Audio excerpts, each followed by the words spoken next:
I got good friends flying in from Kansas City. Oh, Kansas City. Well, I got 3 large pieces of meat just begging to be smoked. Smoked meat. I got a Dyna-Glo Wide Body ready to go. Put it all together and what do you got? Friendsgiving! And maybe a little Renfest too. 2 days before Friendsgiving, and I'm going to wet brine my pork and dry brine the turkey. For the pork, I add 1 cup of diamond crystal salt and 1 cup of brown sugar. Then a gallon of water, and I whisk until dissolved.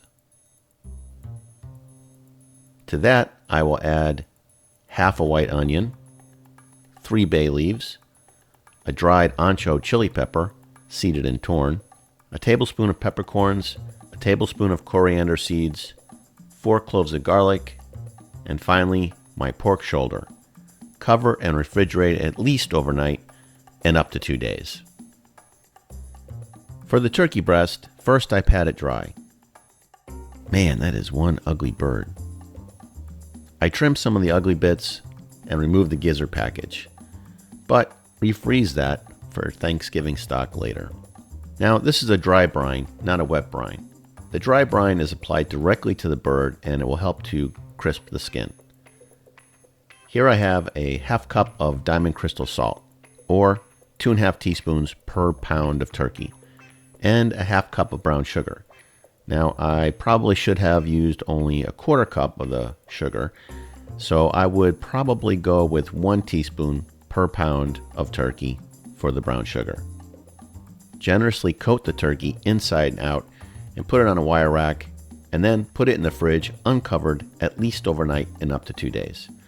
If you're worried about cross-contamination, you can loosely plastic wrap it, but it will take longer to dry out the skin. The next day. Yep, it's the next day and it's time to get to rubbing.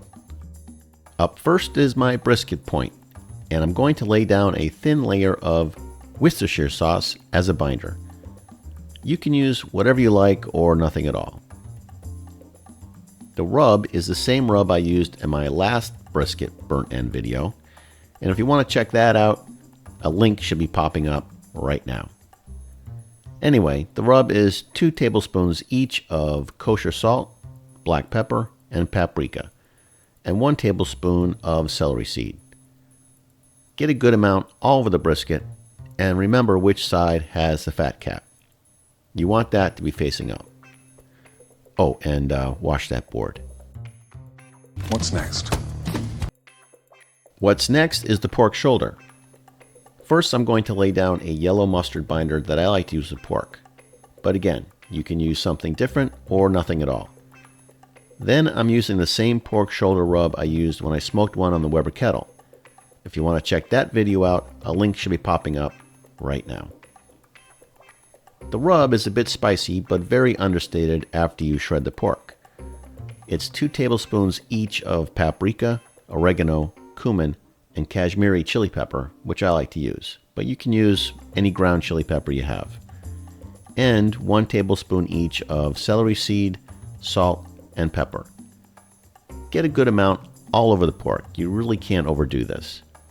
And again, don't forget to wash your board. And finally, Yes, finally it's turkey's time. You can see how well it dried overnight and that the salt and sugar really absorbed into the turkey. I'm starting with an olive oil binder, which I think might help the skin crisp up even more. The rub I'm going to use is 2 tablespoons each of paprika and Italian seasoning, and 1 tablespoon each of coarse black pepper, onion powder, and garlic powder. I didn't add any salt to the rub due to it being absorbed into the turkey so well with the brine. Cover the whole breast with the rub inside and out. Now, I finally figured out how to make this turkey breast sit upright. I tried using a can, but it was too long and it just kept flopping over. So I went with a small stainless steel sauce bowl, and it worked pretty well. Oh, and you know the drill.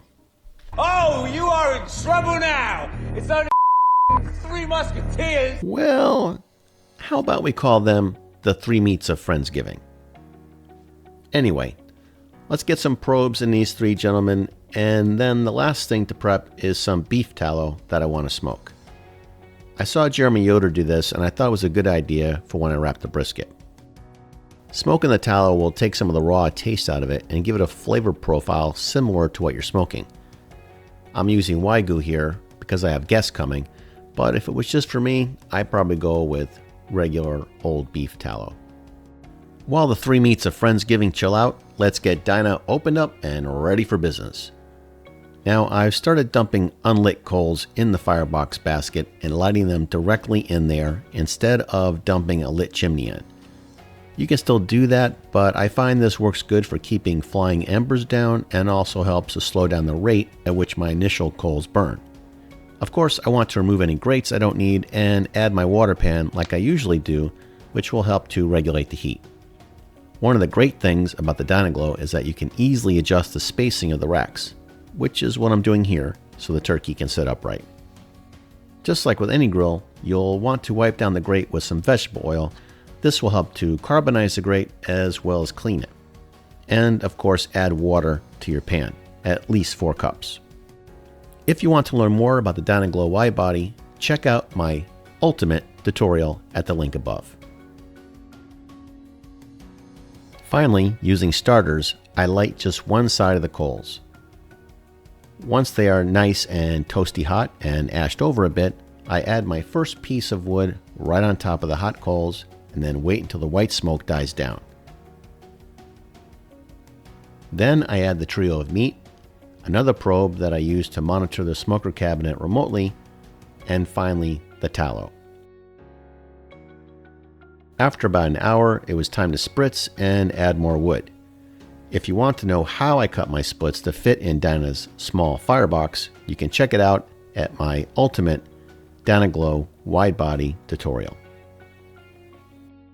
After 3 hours, storm clouds started moving in, so I decided to take the party inside. We are bored. Yes, it certainly looks like I'm growing 3 Borg with all the wires and probes. While I have the trio on the counter, I'm going to use my more accurate thermopen to recheck the temps. Then I move the 3 meats of Friendsgiving into the oven, add a bit of water to a full-size sheet pan, and set the oven to 250 degrees. After just another hour, the turkey had reached temp at 155, so I pulled it out and let it rest a good hour while the internal temp continued to rise. Then I covered it in foil and put it in the fridge for the night. After another 90 minutes, both the brisket and the pork had reached a temp of around 170 and started to stall, so I wrapped them. For the brisket, I laid down a bit of the smoked tallow on peach paper and did my best to keep it tight. For the pork, I used 2 pieces of tin foil and laid down about 2 tablespoons of butter. I then reinserted the probes and put them back into the oven at 250 degrees, fat side up for both of them. After another 2 hours, the brisket was at 200, so I unwrapped it and probed it for tenderness. And it was just Like butter. I let that rest at room temp until the internal temp came down to about 150 degrees, and then I covered it in foil and put it in the fridge for the night. After 2 more hours, the pork shoulder finally reached temp at 202. I transferred it to a pan and reinserted the probe and let it rest until it came down to 160 degrees. That took 2 more hours. I started to shred and then realized the camera wasn't on, so what you're watching is half a shred. But the bone did slip right out, and the shred went like it usually does. Here, take a listen. Oh, and for the record, use gloves, not those stupid Talon shredders.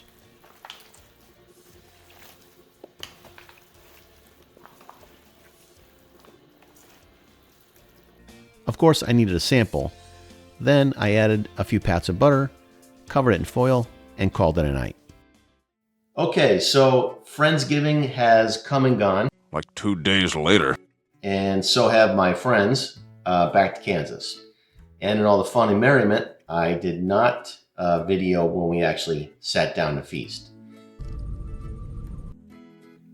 Sometimes when you do these videos, they can be a pain and get in the way of actually enjoying your friends and family. So I chose not to do it. What I do have is some leftovers, and I'm going to dive into those in just a second. And then we're going to talk about how everything turned out with the cook and with actually sitting down to eat the day after. So let's get into the leftovers, and I'll show you what I got left. And it's not much. Been warming these up in the oven at 250 for about a half hour, and then I turned the oven down to about 170 and held it there for about 90 minutes or so. And every once in a while I give it a spritz with a little bit of chicken broth just to make sure that it didn't get too dried out. Let's open this up. We'll get a close-up view of what I got left. Let's see if I can get you in here. So you can see I have some pulled pork left over, a few slices of turkey, and what's left of the brisket burnt ends. Yeah, let me just give this a little toss here. And, okay. So I think the first thing I'm going to get into was the turkey. Gobble, gobble. It really came out surprisingly well for doing it the day before. And then I didn't carve it until the day of the feast, which was the next day. Yeah, so even a couple of days later, this is still pretty good. It's not as juicy as the next day when I sliced it, but it's pretty good. Let's give this pulled pork a taste. See how this held up. I'm going to put a little bit of my barbecue sauce on here.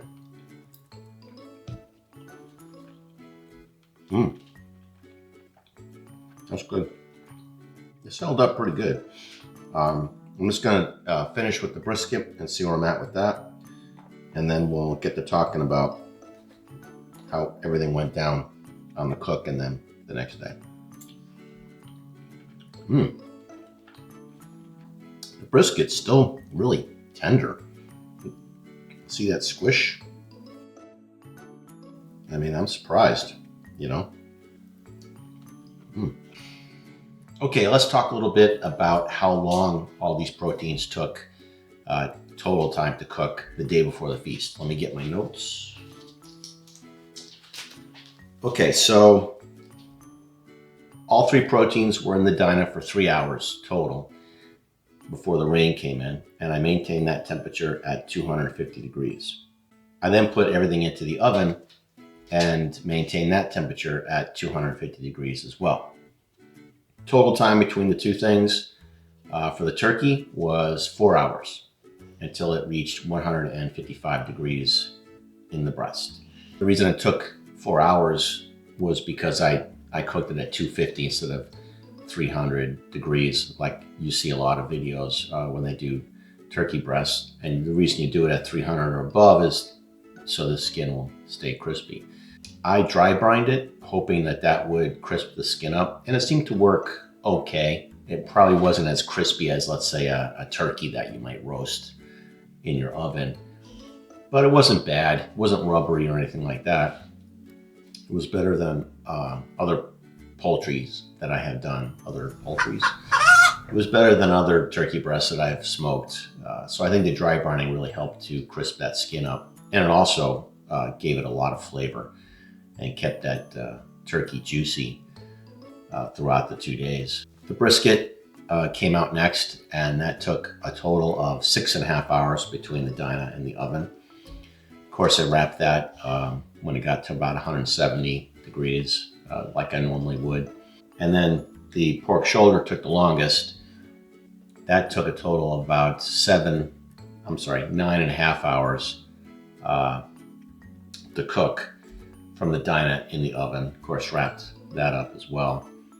And then on top of that, I let it rest for 2 hours before I shred it, and I waited for the temperature to come down to 160. Total time from being in the Dyna to getting shredded for the pork shoulder was almost 12 hours. Let's talk about day of the feast, what I did. The pork shoulder, I didn't really do too much with it. It was already pretty juicy. It already was sitting in its own juices, and I had that butter in there too. I have a warming pan that has 3 sections, and I just took some of that pork shoulder out, put it in the warming pan, cranked the heat up, Let that go for about 90 minutes or even longer than that to get it back up to temperature and to be warm. The brisket, the day of the feast, I took out of the fridge whole and cubed it up cold, then scraped out the tallow that had solidified and warmed that up.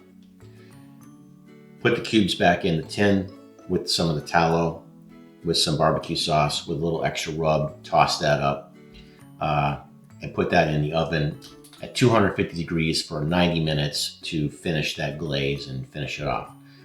After that 90 minutes was over, I took it and put some of it in the warming pan to keep it warm until my friends arrived.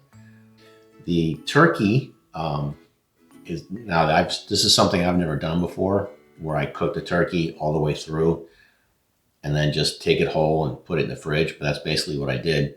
The day of the feast, I took it out of the fridge and carved it while it was still cold. Put the slices in the warming pan and added just a little bit of chicken broth to moisten it up. And after 90 minutes, it was still tender and juicy. And I think that's in due large part to the brining process. You can see the versatility of a smoker like the Dyna-Glo Wide Body, where you can put a lot of proteins in, you can have a lot of food, and you can see the benefit of cooking all those proteins the day before and warming it up the day of the feast, because it sure did save a lot of stress and everything was ready at the same time. Anyway, I had a great time at Friendsgiving. It was a good time to be with friends. Because it's Friendsgiving, which is better. And we had good food, and that food lasted into a few days, so it was perfect. I hope you enjoyed the video, and like and subscribe if you want to see what I got coming out next. If there's something you want me to do in the Dyna-Glo Wide Body, let me know in the comments section and I'll try to get it done. Until then, I'll see you later on the Chuck Wagon. That's a lot of talking. And I did, Walter's drinking water. See how long that's going to take him. We'll have another piece of brisket.